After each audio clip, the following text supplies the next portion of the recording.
This segment brought to you by Kansas Regenerative Medicine. Your stem cells, your health, your life. Yes, my name is Sandy Johnson. I'm an Extension Beef Specialist for K-State Research and Extension located at Colby. Today I want to visit with producers about starting an AI program for the first time. And I think one of the key things before we take on any venture like that, particularly where we may add some cost to our production system, is to have clear production goals. What are we going to do with this? Have a clear marketing endpoint. And we'll have the opportunity to use a lot of genetic tools, and so we need to understand how those tools work and how they apply to our situation. We don't want to be using something like a dollar beef index if we're selling calves at weaning. That's counterproductive to your operation. So make sure you have clear goals and understand how those genetic tools will help you achieve those goals. Then you might want to think about what animals are you going to put in the AI program. It's always good to start simple and grow from there. You know, if we think about cows, heifers, and 2-year-olds, they all come with different complications.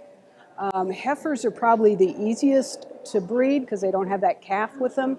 The other advantage to heifers is one of the biggest values of AI can be that high accuracy calving ease sire. So a very good place to leverage AI genetics if you raise your own replacements.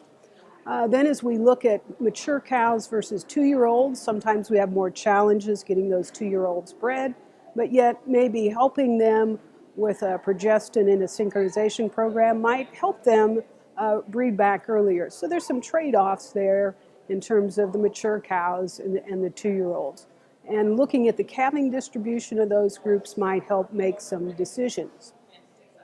The next thing we might talk about is who is going to do that work.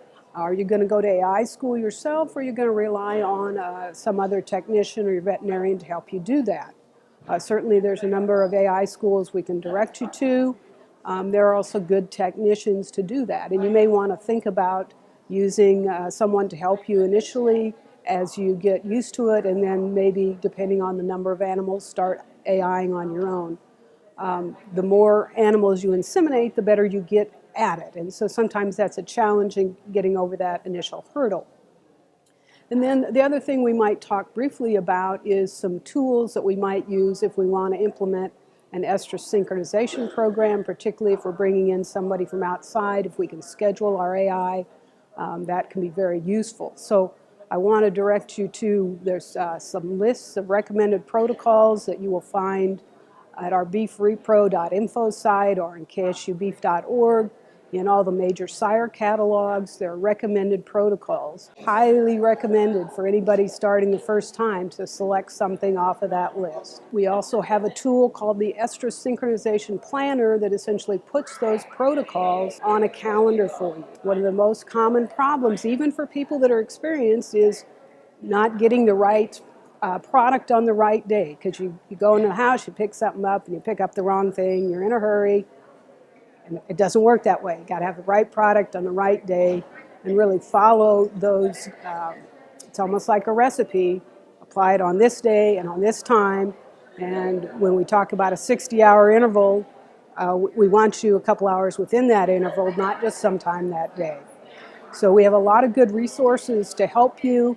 Would also recommend our appliedreprostrategies.com website with a number of good resources from past meetings and a lot of good reference material there.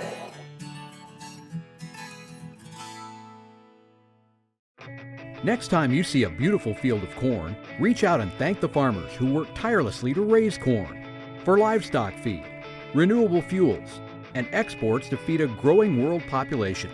The farmers on the Kansas Corn Commission work for Kansas Corn with grower-funded checkoff dollars that support foreign and domestic market development, research, promotion, and education to expand opportunities for Kansas farmers. To learn more, visit kscorn.com.